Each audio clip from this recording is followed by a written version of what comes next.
Hello दोस्तों, हम स्वागत करते हैं आपका आपके अपने YouTube channel preparation with Mithilesh में।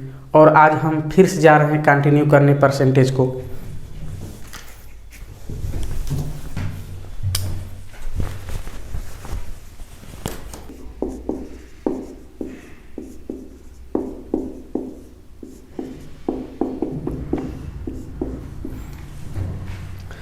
एक वस्तु के कीमत में लगातार 2 बार 10% की क्रमागत वृद्धि की गई।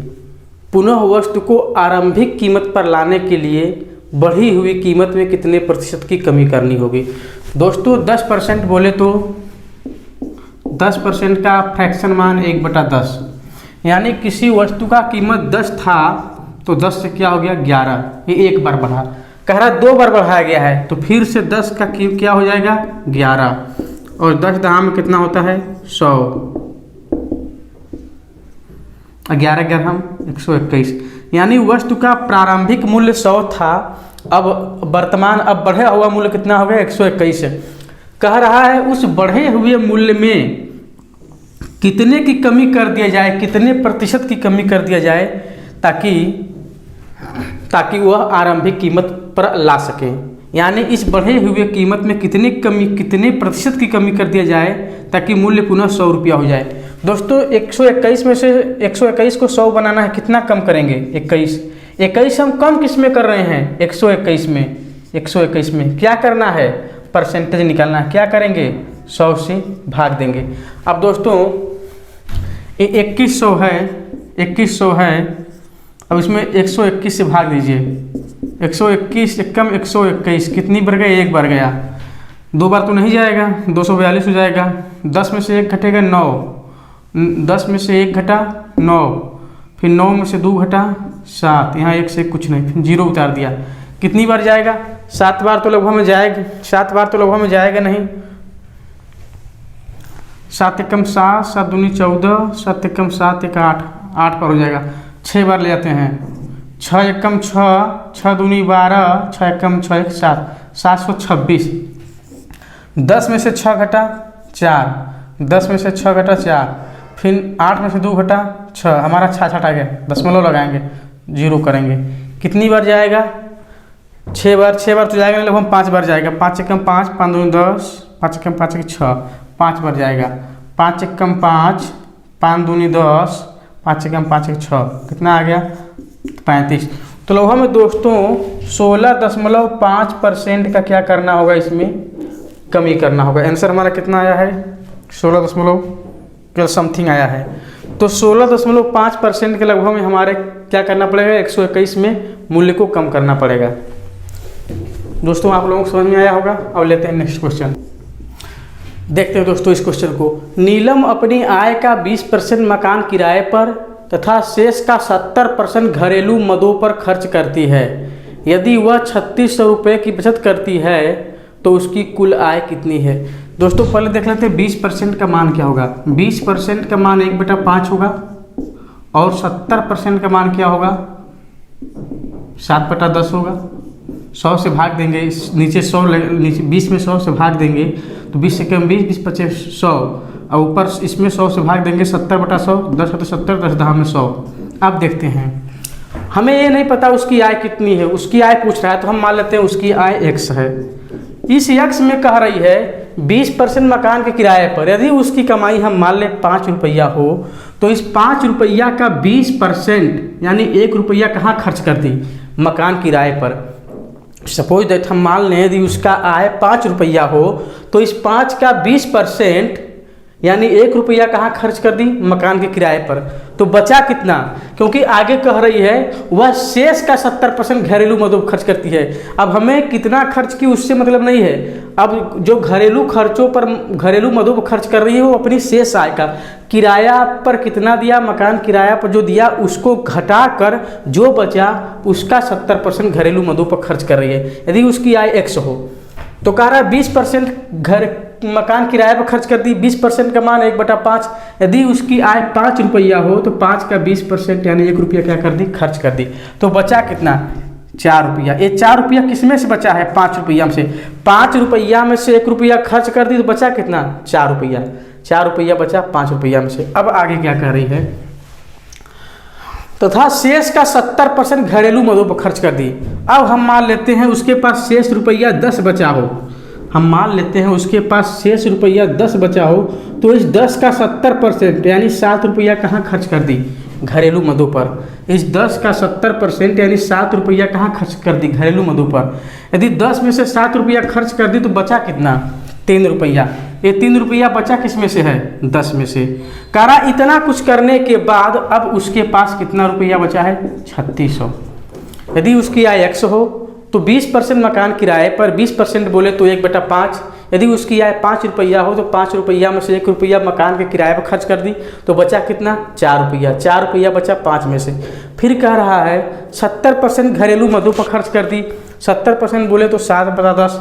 यदि उसकी शेष आय 10 रुपया हो, 10 बचा हो तो 10 में से 7 कहाँ खर्च कर दी? घरेलू मदों पर। बचा कितना? 3। 10 में से 7 खर्च कर दी तो बचा कितना? 3।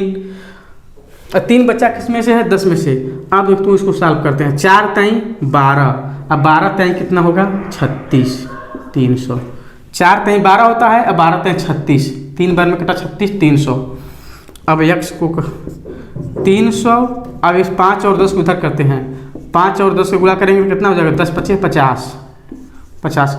1 0, 2 0 और 1 3 0। अब 5 ताई 15,000 रुपये। यानी नीलम का जो आय है, कुल आय कितना है? 15,000 रुपये है। दोस्तों आप लोगों को समझ में आया होगा। अब हम लेते हैं नेक्स्ट क्वेश्चन। एक व्यक्ति अपनी आय का 20% बड़े पुत्र को, शेष का 30% अपने छोटे पुत्र को दे दिया, शेष का 10% उसने एक ट्रस्ट को दे दिया और इस प्रकार उसके पास 10,080 रुपये बचे। उसकी आय थी 10,080 जटा 10,080। अब उसके पास 10,080 रुपये बचे, उसकी आय थी। अब दोस्तों 20% को और 30% को फ्रैक्शन में बदलते हैं। 20% का मान कितना होता है? 1/5। 30% का फ्रैक्शन मान क्या होता है? 3/10। और 10% का फ्रैक्शन मान कितना होता है? 1/10। ये तो आप लोगों को दोस्तों आ रहा होगा। हम परसेंटेज के पहले ही क्लास में परसेंटेज को फ्रैक्शन में और फ्रैक्शन को परसेंटेज में बदलना सिखा दिए थे। 20% का मान 1/5, 30% का मान 3/10, 10% का मान 1/5। अब कह रहा है उसके पास अब अंत में 10,080 रुपये बचे हैं तो उसकी आय कितनी थी? तो दोस्तों हम मान लेते हैं उसकी आय कितनी थी? x रुपये। अब कह रहा है कि वह व्यक्ति अपनी आय का 20% बड़े पुत्र को दे दिया और शेष का 30% अपने छोटे पुत्र को। 20% बोले तो 1/5। यदि हम यह मान लें कि उसकी पूरी संपत्ति 5 रुपये हो तो उस 5 रुपये का 20% यानी 1 रुपया किसको दे दिया? बड़े पुत्र को दे दिया। 5 रुपये का 20% यानी 1 रुपये बड़े पुत्र को दे दिया, तो 5 रुपये में 1 बड़े पुत्र को दे दिया तो बचा कितना? 4 रुपये। ये 4 बच्चे किस में से हैं? 5 में से। अब फिर कह रहा है अब ये राशि उसके पास शेष बची है, बड़े पुत्र को देने के बाद इस शेष इतनी राशि बची है। अब कह रहा है इस शेष राशि का 30% अपने छोटे पुत्र को दे दिया। 30% बोले तो 3/10। अब यदि हम यह मान लें कि उसके पास अब 10 यूनिट की राशि बची हो, उसके पास यदि 10 यूनिट का पैसा बचा हो तो इस 10 में से 3 किसको दे दिया? छोटे पुत्र को। तो बचा कितना? 7। 10 में से 3 छोटे पुत्र को दे दिया तो बचा कितना? 7। ये 7 किस में से बचा है? 10 में से। फिर बोला कह रहा है अपने बड़े पुत्र तथा छोटे पुत्र को देने के बाद ये राशि बची है, शेष राशि। बड़े पुत्र एवं छोटे पुत्र को देने के बाद ये शेष राशि बची हुई है और कह रहा इस शेष राशि का 10% उसने एक ट्रस्ट को दे दिया। इस शेष राशि का 10% एक ट्रस्ट को दे दिया। 10% का फ्रैक्शन मान 1/10। इस 10 का 10% यानी 1। यदि उसकी टोटल अब उसकी बची हुई राशि 10 है तो 10 में से 1 ट्रस्ट को दे दिया तो बचा कितना? 9। ये 9 किस में से बचा है? 10। अब कह रहा है लास्ट में उसके पास कितने रुपए बचे हैं?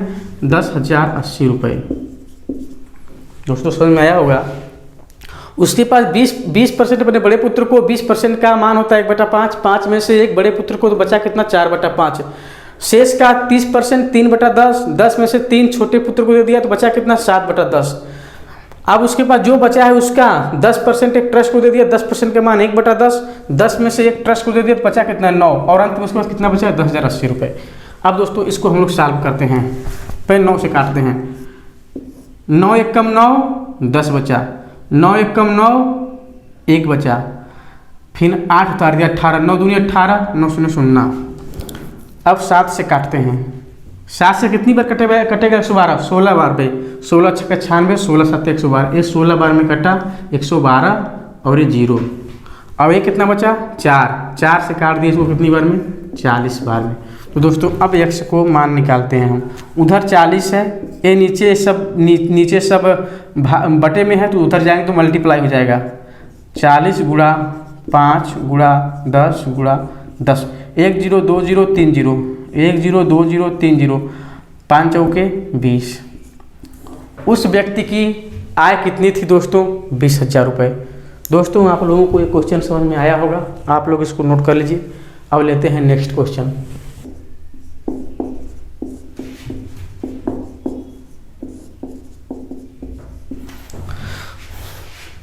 एक क्वेश्चन दोस्तों थोड़ा सा अलग है।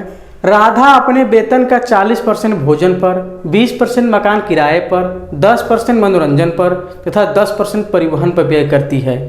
यदि उसकी बचत 1500 रुपये हो तो उसकी मासिक आय कितनी है। तो उसकी मासिक आय कितनी है। दोस्तों इस क्वेश्चन में ये नहीं कह रहा है कि राधा अपने वेतन का 40% भोजन पर, शेष 40% भोजन पर, शेष बचे का 20% मकान किराए पर, जो शेष बचा उसका 10% मनोरंजन पर तथा जो शेष बचा उसका 10% परिवहन पर। ऐसा नहीं कह रहा है, यहाँ पर शेष की बात हो ही नहीं रही है। वह कह रही है कि अपने टोटल वेतन का, राधा अपने संपूर्ण वेतन का 40% भोजन पर, संपूर्ण वेतन का 20% मकान किराए पर, संपूर्ण वेतन का 10% मनोरंजन पर, संपूर्ण वेतन का 10% परिवहन पर। दोस्तों यहाँ पर संपूर्ण वेतन का 40% भोजन पर खर्च कर रही है, संपूर्ण वेतन का 20% मकान किराए पर खर्च कर रही है, संपूर्ण वेतन का 10% मनोरंजन पर खर्च कर रही है तथा संपूर्ण वेतन पर 10% परिवहन पर खर्च कर रही है। यहाँ पर शेष की बात नहीं हुई। तो दोस्तों उसका टोटल खर्च कितना हो गया 40%, 20%, 10%, 10%, 40 20 60, 10 70, 10 80, उसका खर्च कितना हो गया दोस्तों 80%। 80%। तो बचत कितना होगा दोस्तों, उसकी आय 100% रही होगी, 100% में से 80% खर्च कर दी तो बचत कितना हुआ 100% माइनस 80%, कितना बचा 20%। उसने अपने संपूर्ण आय का 80% तो खर्च कर दिए तो बचा कितना 20%। और क्वेश्चन में कह रहा है उसके पास 1500 रुपये बचे हैं। तो दोस्तों इसी 20% का मान कितना हो जाएगा 1500। तो 1% का मान कितना हो जाएगा 1500 बटा 20। तो उसकी आय पूछ रहा था, उसकी आय अपने आप में 100% थी, 100% का मान कितना हो जाएगा 1500 बटा 20 गुणा 100, 20 से कम 20, 20 पचे 100, अब 15 पचे कितना होता है 7500। यानी उसकी संपूर्ण आय कितनी थी दोस्तों 7500 रुपये। आप लोगों को समझ में आया होगा। यहाँ पर ये नहीं कह रहा है कि वो अपनी आय का 40% भोजन पर, शेष का 20% मकान किराए पर, शेष का 10% मनोरंजन पर, 10% शेष का 10% परिवहन पर। वह टोटल वेतन का 40% भोजन पर, टोटल वेतन का 20% मकान किराए पर, टोटल वेतन का 10% मनोरंजन पर, टोटल वेतन का 10% परिवहन पर। तो संपूर्ण खर्च 40 20 60 70 10 80, बचा कितना 20%। 20% का मान 1500, तो 1% का मान 1500 बटा 20, 100% का मान 1500 बटा 20 गुणा 100, कैलकुलेट कर लिए 7500 आया। उसकी संपूर्ण आय कितनी हो गई 7500, मासिक वेतन 7500।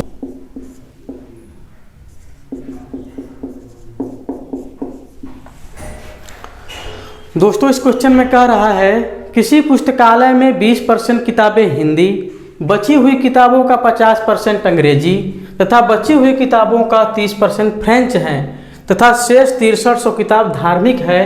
तो पुस्तकालय में किताबों की संख्या कितनी है। किसी पुस्तकालय में 20% किताबें हिंदी, बची हुई किताबों का 30%, बची हुई किताबों का 50% अंग्रेजी तथा बची हुई किताबों का 30% फ्रेंच तथा शेष 6300 किताब धार्मिक हैं। पुस्तकालय में किताबों की संख्या बताइए। दोस्तों एकदम डिट्टो ही सवाल है, बस इसमें भाषा चेंज हो गया है। अब सबसे पहले सारे परसेंटेज को हम फ्रैक्शन बदल लेते हैं। 20% का मान कितना होता है 1/5, फिर 50% का मान कितना होता है 1/2 तथा 30% का मान कितना होता है 3/10। 20 में 100 से भाग देंगे 20 से कम 20, 20 25 100।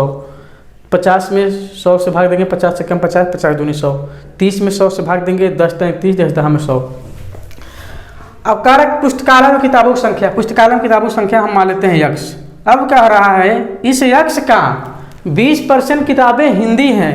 यदि कुल किताबें 5 हों तो 5 का 20% यानी एक किताब क्या हो गया हिंदी। अगर 5 में से एक किताब हिंदी हो गया तो बची कितनी 4, क्योंकि आगे बची हुई किताबों में से ही बची हुई किताबों में से ही 50% अंग्रेजी है।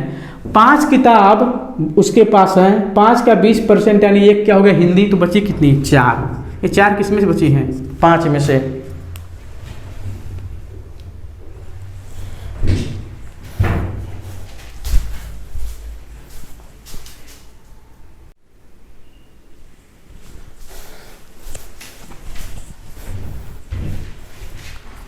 फिर आगे कह रहा है बची हुई किताबों का 50% अंग्रेजी।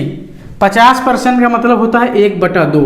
यदि उसके पास 2 किताबें बची हों तो इन 2 में से एक किताब क्या हो गया अंग्रेजी का।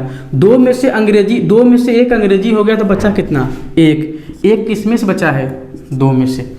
फिर आगे कह रहा है तथा बची हुई किताबों का 30% फ्रेंच। बची हुई किताबों का 30% फ्रेंच, 30% बोले तो 3/10, यानी इस 10 में से 3 किताब किसकी हो गई फ्रेंच की। 10 में से 3 किताबें फ्रेंच की हो गई तो बची कितनी 10 में से 3 खत्म तो कितना बचा 7। ये 7 किताबें क्या हैं बची हुई हैं किस में से 10 में से। और अंत में कह रहा है उसके पास कितनी किताबें बची हुई हैं 6300। अब दोस्तों इसको हल कर लेते हैं। 7 एकम 7, 7 9 63, 900। 2 एकम 2, 2 दूनी 4, 2 एकम 2, 2 5 10। x का मान क्या हो जाएगा, उधर 900 है इधर 5 और 5 है, क्या कर देंगे 5 गुणा 5। 900 गुणा 5 5 25, 25 9 कितना होगा 225, 225 और 2 0, यानी उसके पास 22,500 किताबें हैं। 22,500 किताबें उस व्यक्ति के पास है, उस पुस्तकालय में हैं। फिर से समझ लेते हैं, किसी पुस्तकालय में 20% किताबें हिंदी हैं। 20% बोले तो 1/5, यानी 5 में से एक किताब हिंदी हो गया तो बचा कितना 4। हम मान लिए कुल किताबों की संख्या x है। x में से 4/5 किताबें अब बची हैं। 1/5 तो हिंदी हो गया तो बचा कितना 4/5, 4/5 किताबें बची हैं। इस 4/5 किताबों में से 50% क्या हैं 50% किताबें अंग्रेजी की हैं। 50% का मान 1/2। 2 में से एक किताब अंग्रेजी हो गया तो बचा कितना एक किस में बचा है 2 में से। फिर कह रहा है बची हुई किताबों का 30% फ्रेंच। 30% बोले तो 3/10। 10 में से 3 किताब फ्रेंच तो बची कितनी 7 बची है कितने से 10 में से। और अंत में किताब कितनी बची है उसके पास, शेष किताबें कितनी है धार्मिक की 6300 बराबर 6300 कर देंगे। ये 7 9 63, 900 बार में कट गया। 2 दूनी 4 और 2 5 10, 5 5 25, 25 9 225 और 2 0 हो गया हमारा आंसर 22,500। तो उस पुस्तकालय में 22,500 किताबें हैं। दोस्तों आप लोगों को समझ में आया होगा। अब लेते हैं नेक्स्ट क्वेश्चन।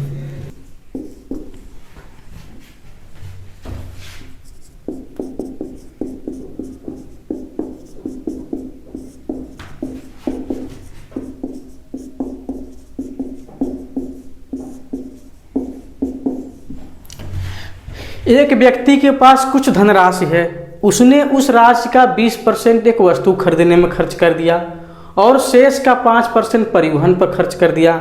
इसके बाद 120 रुपया दान कर दिया। अब उसके पास रुपया 1400 शेष बचे हैं, तो व्यक्ति की आय। दोस्तों आप लोग बचपन में जब मेला देखने जाते हैं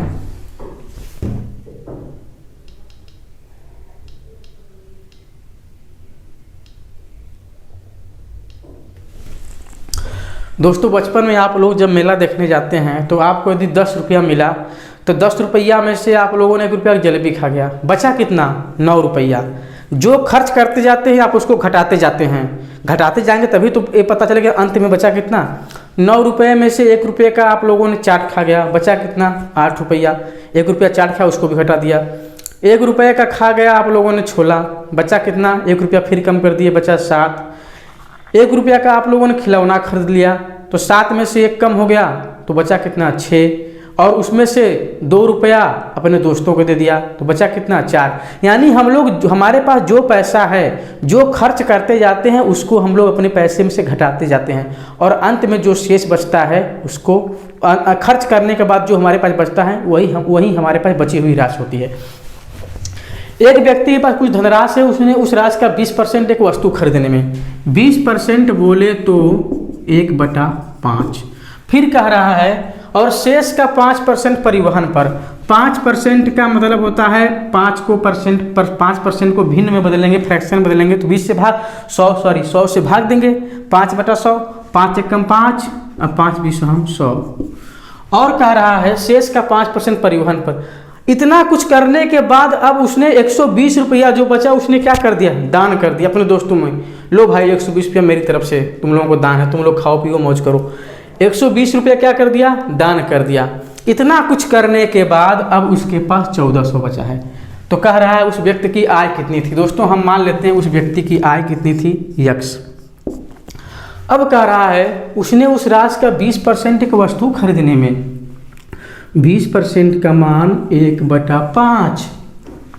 इस 5 का 20% यानी 5 में से 1 रुपया खर्च कर दिया वस्तु खरीदने में, बचा कितना? 4 रुपया। क्योंकि अब हम आगे जो खर्च करेंगे अपने बची हुई राशि में से ही न खर्च करेंगे। 5 में से 1 खर्च कर दिया, उसको हटाओ, गोली मारो। अब जो खर्च करेंगे हम 4 रुपया में से खर्च करेंगे। 5 में से 1 खर्च कर दिया, बचा कितना? 4। ये 4 किस में बचा है? 5 में से। अब देखो कह रहा है 5% परिवहन पर, मेला देखने गया बस से, 5% परिवहन पर खर्च कर दिया। 5% बोले तो 1/20। यदि उसके पास अब 20 रुपया बचे हों, 20 यूनिट बचे हों, 20 यूनिट बचे हों, तो इस 20 का 5% यानी 1 रुपया परिवहन पर खर्च कर दिया, तो बचा कितना? 19 किस में से बचा है? 20 में से। अब कह रहा है अब इतना पैसा उसके पास बचा है, अब कह रहा है 120 रुपया दान कर दिया, तो 120 रुपया और ख़त्म हो गया। 120 रुपया और ख़त्म हो गया। 120 क्या कर दिए? माइनस कर। भाई जितना बचा था 120 रुपया और खर्च कर दिए, जो खर्च करते जाते उसको माइनस करते जाते हैं, 120 रुपया और खर्च कर दिया। अब कह रहा इतना कुछ कांड करने के बाद उसके पास 1400 रुपया क्या है? बचा है। दोस्तों x गुणा 4/5 गुणा 19/20, ये 1400 है। एक माइनस 120 से इधर आएगा तो क्या हो जाएगा? प्लस 120।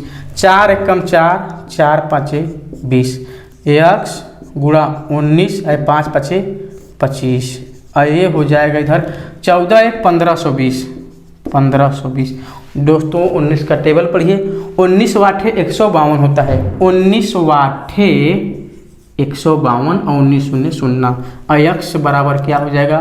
25, इधर आएगा तो मल्टीप्लाई हो जाएगा, गुणा 80। अब 80 में 25 का गुणा करें, 1 0 उतार दिया, 8 5 40, 8 2 16 4 20। यानी उस व्यक्ति के पास शुरू में कितने रुपए थे? 2000 रुपये थे। दोस्तों आप लोगों को समझ में आया होगा, ऐसा हम उम्मीद करते हैं। अब लेते हैं नेक्स्ट क्वेश्चन।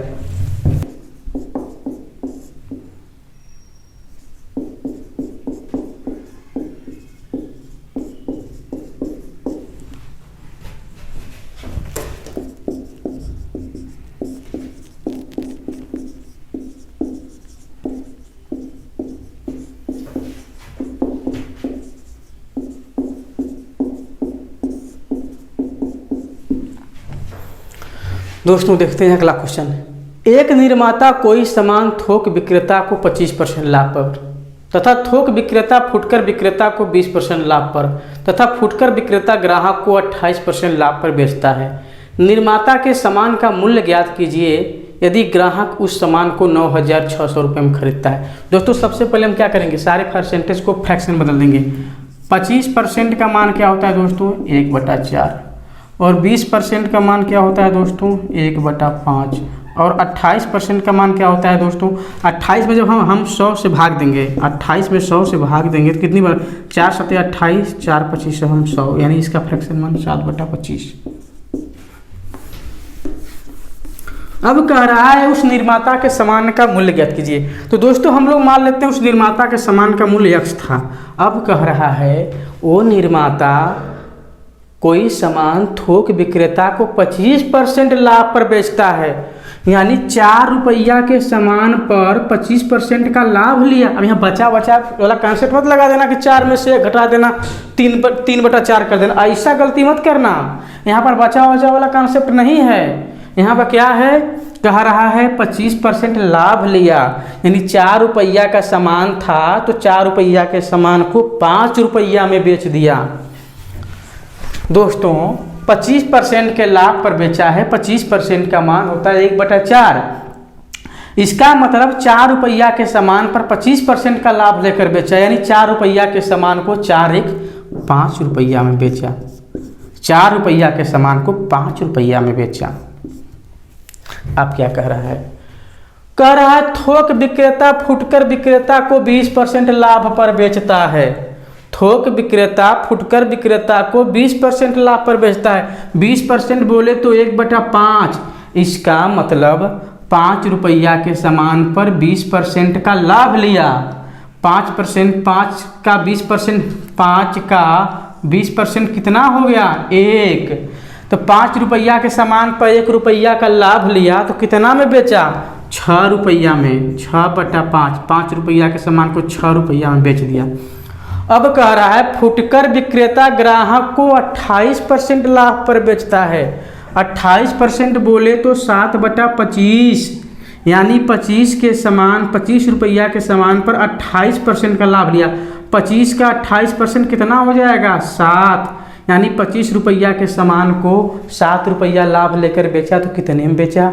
25 7 कितना होता है दोस्तों, बताओ 25 7 32, यानी 25 रुपया के सामान पर 28% का लाभ लिया तो कितने में बेच दिया 7 रुपया लाभ लेकर 32 रुपया में। 25 रुपया के सामान को 32 रुपया में, इसने इतना लाभ लिया, इतने में बेचा, इसने इतने में बेचा। तब जाकर बेचारा ग्राहक 9,600 रुपया में सामान को खरीदा।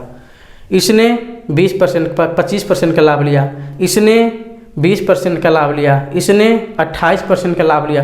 तब जाकर बेचारा ग्राहक खरीदने में मर गया। 9,600 रुपये में खरीदा। अब इसको हम लोग सॉल्व करते हैं। 32 टाइम 96 हो गया 300। 32 टाइम 96 होता है ना। 6 5 कितना होता है दोस्तों 30, 5 6 30, ये 30 हो गया। 30 से 30 से कम 30 बचा 10। अब हम क्या करते हैं, x को इधर लेते हैं, 10 को यहाँ, वहाँ 10 है, 4 नीचे है तो ऊपर जाएगा तो गुणा, 5 नीचे है ऊपर जाएगा तो गुणा, 25 नीचे है ऊपर जाएगा तो गुणा। ये कितना हो गया दोस्तों 10 5 50, और 50 चौके 200, 10 चौके 40 और 40 5 200, 200 गुणा 25, 2 0 और 25 दूनी 50, यानी वो सामान 5,000 रुपया का था। ये 5,000 रुपया के सामान को बीच में लाभ लेते लेते लेते बेचारे ग्राहक को 9,600 रुपया में, यानी सीधे दूना में बेच दिए सब। तो दोस्तों आज के लिए बस इतना ही। आप लोगों को ये सेशन समझ में आया होगा। तब तक के लिए आप सभी को मिथिलेश कुमार की तरफ से जय हिंद।